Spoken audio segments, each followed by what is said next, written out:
Hi hello आणि नमस्कार YouTube family. तर हा व्लॉग आहे ना जो तुम्ही पाहताय आता तो संक्रांतीच्या दिवशीचा आहे आणि सकाळ सकाळची माझी खूप धावपळ होत असते.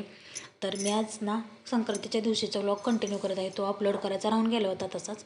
तर आज म्हणलं चला आपण हा अपलोड करूया. तर नमस्कार, मी सोनाली स्वागत करते तुमचं माझ्या आणखीन एका मोठ्या लाँग व्हिडिओमध्ये. तर हे बघा, संक्रांतीच्या दिवशी प्रत्येक महिलांची धावपळ असते, परंतु ह्यावेळेस संक्रांतीला आहे की नाही 3च्या नंतर ओसायचं होतं, त्याच्यामुळे प्रत्येकाची थोडीशी तरी धावपळ कमी झाली असेल. तर माझी सकाळ सकाळची धावपळ उठली होती, कारण पिलूचे पप्पा कामावर जाणार होते, सुट्टी वगैरे काही नव्हती त्यांना, आणि त्याच्यासाठी मला पोळ्या बनवून त्यांच्या डब्याला द्यायच्या होत्या, कारण नंतर संध्याकाळी कधी येतात आणि कधी नाही. त्याच्यासाठी सकाळ सकाळी लवकर बनवून दिले का काही टेन्शन नसते, म्हणून मी पटापटा तयारी करून घेत होती. तर सकाळ सकाळचं एकीकडे डाळ शिजत टाकली होती, एकीकडे भात टाकला होता आणि पीठ मळून घ्यायची माझी तयारी चालू होती. मी पटापटा पीठ वगैरे सगळं काही मळून घेतलं आणि त्याच्यानंतर मग पिलूचं इकडं आंघोळीचं पाणी वगैरे तर सगळं तापतच होतं, ते तर सगळं चालूच होतं. त्यानंतर चहा पण बनवायचा होता. चहाला तर सुट्टी नव्हतीच, कारण रविवार चहाला अजिबात कधीसुद्धा सुट्टी नसते. त्याच्यामुळे चहा एकीकडे मी खालच्या मोठ्या शेगडीवर चहा ठेवला होता आणि वरती मी इकडं 2 याच्यावरती डाळ ठेवून माझं चाललं होतं की पटापटा कसं उरकल, म्हणजे कोणत्या तरी कुठून ना कुठून पटकन व्हावं, म्हणजे 7:30 पावणे 8च्या दरम्यानपर्यंत सगळ्या काही गोष्टी व्हाव्यात. तरीही एवढं सगळं फास्ट करूनही माझ्या शेवटी पापड तळायचे आणि भजी करायचे राहिलेच होते. ते मी संध्याकाळी केलं निवांतपैकी, कारण सकाळ सकाळचं एवढं सगळं उरकायचं म्हणजे खूप म्हणजे खूप वेळ जातो आणि एवढं सगळं फास्टमध्ये उरकंसुद्धा नाही. तर माझं हे सगळं काही चालू होतं असंच, आणि मी पटापटा कामं करत होते. पीठ मळून वगैरे माझं झालं होतं आणि मस्तपैकी आता म्हणलं पोळ्या छान अशा लाटून घ्याव्यात. मी जास्त कधी पोळ्या नाही केल्यात. मी माझ्या माहेरला आहे ना सगळ्यात लहान होती, त्याच्यामुळं मला कधी पोळ्या करायचा जास्त योग नाही आला, कारण माझ्या अगोदरच्या ज्या बहिणी होत्या ना त्या सतत स्वयंपाक वगैरे त्यांच करत असायच्या आणि मी लहान असल्यामुळे जास्त स्वयंपाकात कधी मी घुसले नाही. परंतु बऱ्यापैकी आणि छान अशा मला पोळ्या जमतात. पुरण वगैरे सगळं काही मी वाटून घेतलं होतं मस्तपैकी. आता फक्त लाटून हे घ्यायचं होतं. तोपर्यंत मी पीठही मोरच तोपर्यंत ना चहा वगैरे सगळं काही भरून ठेवून दिलं होतं, कप वगैरे. आता फक्त यांचा डबा भरायचा होता मला पोळ्या करून, फक्त एवढंच. आणि भांडी वगैरे तर काय तसंच पडलं होतं, नंतर घासा येईल म्हटलं पोळ्या झाल्यानंतर. पटापटा पहिल्या पोळ्या लाटून घेतल्या. पहिलं मला म्हणजे पोळी कशी लाटायची हे सुद्धा माहीत नव्हतं, पण आता माझं मी सगळं काही यूट्यूब वगैरे हे ते सगळं काही बघून माझं मी शिकलेलं आहे आणि मला खूप छान अशा पोळ्या लाटा येतात आता बऱ्यापैकी, असं मला वाटतं. कारण तुम्ही बघू शकता माझ्या पोळ्या खूप मस्त अशा फुगलेल्या होत्या आणि फुटतसुद्धा नव्हत्या. दोन्ही बाजूने मी पोळ्या लाटल्या होत्या, कुठूनसुद्धा फुटलेली नाही माझी पोळी. एकदम छान असं परफेक्ट पुरण आणि पीठ एकदम असं मॅच झालं होतं मस्तपैकी, आणि मी इथं पोळ्या मस्त अशा लाटून घेत होती. तर तुम्ही बघू शकता, तुम्हाला दिसत असेल मी इथं कशा मस्त अशा पोळ्या लाटते. खूप घाईगडबडीत केल्या होत्या पोळ्या. संध्याकाळच्या पोळ्या तर खूप छान झाल्या होत्या, पण त्याचा मी नाही व्हिडिओ वगैरे काय काढला. पण ज्या सकाळी केल्या होत्या ना त्या तर खूप अशा म्हणजे एवढ्या घाईगडबडीत लाटूनसुद्धा मस्त अशा झाल्या होत्या. त्याचंच मला खूप आश्चर्य वाटत होतं आणि खूप छान फुगत होत्या, म्हणून मीच खुश झाले होते. मला किती छान पोळ्या जमतात म्हणून. नाही का, आपण कधीतरी एखादी गोष्ट करतो, म्हणजे सतत तर आपण पोळ्या करत नाही, सणवार असेल तेव्हाच करतो, आणि त्या पण खूप मस्त अशा पोळ्या फुगल्यानंतर किती भारी वाटतं नाही का, एकदम मऊसूत मस्त अशा. तर माझ्यासुद्धा पोळ्या खूप मस्त अशा फुगत होत्या आणि मला खूप आवडल्या होत्या. मी त्यांच्या पुरत्या 2-3 पोळ्या बनवल्या, डब्याला भरून दिलं सगळं काही, आणि मग त्याच्यानंतर निवांत मी माझ्या म्हणजे घरी ज्या आम्हाला लागणार होत्या त्या निवांत लाटून घेते म्हटलं नंतर ना. तर तुम्ही केले की नाही पोळ्या संक्रांतीला मला नक्की सांगा कमेंटमध्ये, आणि तुमच्या पोळ्या कशा झाल्या होत्या तेही सांगा, आणि हो मला पोळ्या जमतात का नाही ते सुद्धा नक्की कमेंटमध्ये सांगा. तर कटाची आमटी आणि पोळ्यांचा याचा सगळा काही सण आपला तयार झाला होता, पण मला ओसायला वगैरे काही जायचं नव्हतं. त्या माझ्या पर्सनल गोष्टी होत्या, ते जाऊ द्या. पण खाण्याच्या गोष्टी आपण सगळ्या काही बनवून घेतल्या, मस्त वाटलं, छान वाटलं. त्याच्यानंतर मी सगळा स्वयंपाक वगैरे आवरला आणि कपडे वगैरे धुत होते. तोपर्यंत पिल्लूला मी असं मस्तपैकी इथं अभ्यास करायला दिला होता, कारण सण असला की क्लासला सुट्टी होती, म्हणजे संक्रांतीची सुट्टी होती. त्याच्यानंतर ना ह्याची मतदान वगैरे आहे, त्याच्यामुळे 1-2 दिवस त्याला सुट्टी होती, परंतु अभ्यास होता त्याचा क्लासचा जो काही तो मी त्याला करायला लावत होते. आम्हाला सगळं जमतं, खूप छान असं जमतं, परंतु आम्हाला लिहायचा खूप कंटाळा येतो. सगळ्यात महत्त्वाची गोष्ट म्हणजे आम्हाला लिहू वाटत नाही.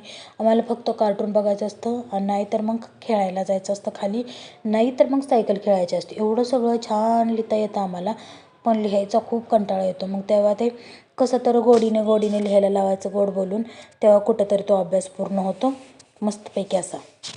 तर तुमची मुलं पण अभ्यास करताना खूप त्रास देतात का मला नक्की सांगा कमेंटमध्ये. आणि तुम्ही कोणती टेक्निक अवलंबता त्याने अभ्यास पूर्ण करावा याच्यासाठी ते सुद्धा मला सांगा. म्हणजे मी तशा पद्धतीनं सगळ्या टेक्निक अवलंबीन आणि गोड बोलून त्याचा काय करेन अभ्यास पूर्ण करून घेईन.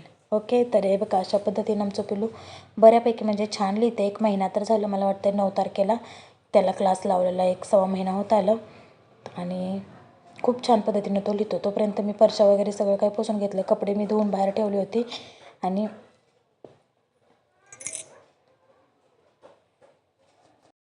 मी फरशा पुसत होते तोपर्यंत पिलूचा असा काहीतरी कारभार चालला होता. तो मला मदत करत होता कपडे वाळू घालण्यासाठी आणि त्याला हाताला येत नव्हतं म्हणून तो स्टूलवर उभं राहून कपडे वाळू घालत होता. तर मला असं वाटतं कोण म्हणतं फक्त मुलीच कामं करू लागतात किंवा मुलीच फक्त आईबापांच्या आईच्या लाडक्या असतात. तर इथं बघा आमचा मुलगासुद्धा सगळी काही कामं करतो. हे सगळ्या गोष्टी ना आपण जसे काही संस्कार करत असतो ना त्यावर सगळे अवलंबून असतात किंवा जसं आपण वळण लावतो ना त्यावर सगळ्या गोष्टी अवलंबून असतात. कळलं का तुम्हाला. तर इथं बघा आमचं पिल्लू कसं कामाचं आहे, काम कसं मस्तपैकी करतं आहे छान असं. तर त्याच्या ह्या गोष्टी चालल्या होत्या आणि त्याला मी न माहीत होता थोडासा त्याचा व्हिडिओ शूट केला. तर त्याला खूप भारी वाटत होतं नंतर मी दाखवल्यावर ना. तर अशा पद्धतीनं बाळ आमचं सगळं काही कामं करतं बरं का. कामं वगैरे त्याला खूप आवडतात पण अभ्यास फक्त करायचा कंटाळा येतो. तर नंतर तो हसायला लागला जेव्हा त्याला कळलं ना मी व्हिडिओ शूट करते तेव्हा. तर असे काय काय मदत करतो मला तो, खूप छान मदत करतो. झाडांना पाणी घालायचे, कपडे वाळत घालायची, छोट्या छोट्या गोष्टी सगळ्या करतो. त्याला झाडं वगैरे नाही येत अजून मारता पण ज्या छोट्या छोट्या गोष्टी आहेत त्या त्याला जमतात आणि सगळ्यात जास्त पाण्यात खेळायला लय आवडतं. तर अशा पद्धतीने आमचं बाळ काय ती कामं करत होतं. तर चला असू द्या, तुमची पण मुलं असे काही नाही काही तुम्हाला मदत करत असतील की नाही. जरी मुली लक्ष्मीच्या पावलं नेत असतील तरी मुलंसुद्धा काही कमी नाहीत असं मला वाटतं. आणि नक्की सांगा हा तुमच्याकडे जर मुलगा असेल ना तर तुम्हीसुद्धा नक्की सांगा तुमची मुलं अशी तुम्हाला मदत करतात की नाही.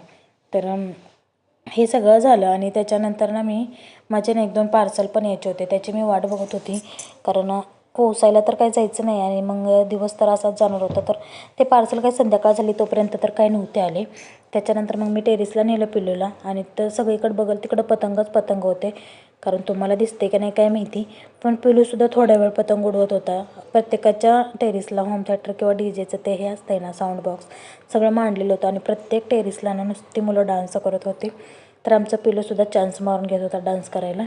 मस्त असा डान्स करत होता तुम्ही बघू शकता. आणि खूप असं छान संध्याकाळचं वातावरण होतं. सूर्यसुद्धा मावळत आला होता. दिवस मावळताना जसं सूर्याचा लालसरा रंग होतो ना तसा खूप छान रंग त्याचा झाला होता. त्याच्यानंतर माझं जे पार्सल आलं होतं ना मी घरासाठी काहीतरी किचनसाठी वस्तू मागवल्या होत्या आणि ते पार्सल माझं संध्याकाळी आलं होतं. कारण ह्या डब्यामध्ये मसाला ठेवला ना थोडंसं जरी डबा इकडे तिकडे वाकडं झाला ना तर सगळे मिक्स होतात खडे मसाले. म्हणून मी ह्या छोट्या छोट्या भरण्या मागवल्या होत्या. मला बहुतेक हे 324 रुपयांना का काहीतरी 6 म्हणजे अर्धा डझन अशा काहीतरी पडल्या होत्या. आणि खूप छान आहे त्याला झाकण वगैरे मस्त आहेत. ह्या मागवल्या होत्या मी. मस्त अशा त्या छान पद्धतीने आल्या होत्या. पॅकिंग तर खूप छान होतं त्याचं. एकदम रॅप वगैरे मस्त पेपरमध्ये केलं होतं. त्या मॅजिक बॉल काय आपण म्हणतो ना तशा त्या पेपरमध्ये मस्त असं त्यांनी रॅप केलं होतं. तर मी हा स्टीलचा डबा आहे ना मसाल्याचा तो पूर्णपणे रिकामा केला. कारण ते खूप सारखं सांडत होतं त्याच्यातनं आणि मिक्स पण होत होतं. म्हणून मी ह्या सगळ्या भरण्या मागवल्या होत्या. तर तुम्हाला कशा वाटल्या मला नक्की सांगा. आणि याची जर लिंक हवी असेल तर मला कमेंटमध्ये लिंक किंवा काहीतरी तुम्ही टाईप करा. तुम्हाला ह्याची लिंक मिळून जाईल. आता त्याच्यानंतर आणखीन एक माझं पार्सल आलं होतं. मी त्याचीसुद्धा वाट बघत होती कारण 2-3 दिवसापासून मला ते पाहिजे होतं. कारण असं पोळ्या वगैरे करायचं म्हणलं ना तर ते तेल खूप खराब होतं आपलं. त्याच्यासाठी मला पाहिजे होतं पण ते लवकर काय आलंच नाही संक्रांत झाली तरी. आणि ते जेव्हा आलं तेव्हा तुम्हाला मी त्याचा व्हिडिओ तुम्हाला दाखवेन. हे बी काही मी ना ऑइल डिस्पेन्सर मागवलं होतं. म्हणजे त्याच्यामध्ये ब्रश वगैरे सगळं काय येतं. तेल वगैरे टाकायचं आणि सगळं काही त्यामध्येच येतं ब्रश वगैरे आणि तेल आपलं काही खराब होत नाही. तर ह्या ऑइल डिस्पेन्सरची किंमत होती फक्त आणि फक्त 100 रुपये. तर त्याच्यानंतर माझी कुर्ती पण आली होती. मी 2 कुर्तीचं सेट मागवलं होतं. त्याच्यामध्ये पहिली कुर्ती आणि दुसरी एक आहे ती म्हणजे शॉर्ट कुर्ती आहे जीन्सवर किंवा प्लाझोवर घालायला मस्त अशा कुर्ती होत्या ह्या छान अशा. तर तुम्हाला आवडल्या का नाही मला नक्की सांगा. आणि तुम्हाला लिंक हवी असेल ना तर मला इंस्टाग्रामवर किंवा यूट्यूबच्या कमेंटमध्ये तुम्ही कमेंट करू शकता लिंक म्हणून. तर तुम्हाला त्याची लिंक मिळून जाईल. हे फक्त मला ते 150 रुपयांना 2 टॉप पडले होते. 322 रुपयाचे दोन्ही टॉप आहेत. तर तुम्हाला कसे वाटले नक्की सांगा. आणि चॅनलवर नवीन असाल तर चॅनलला सबस्क्राईब करा.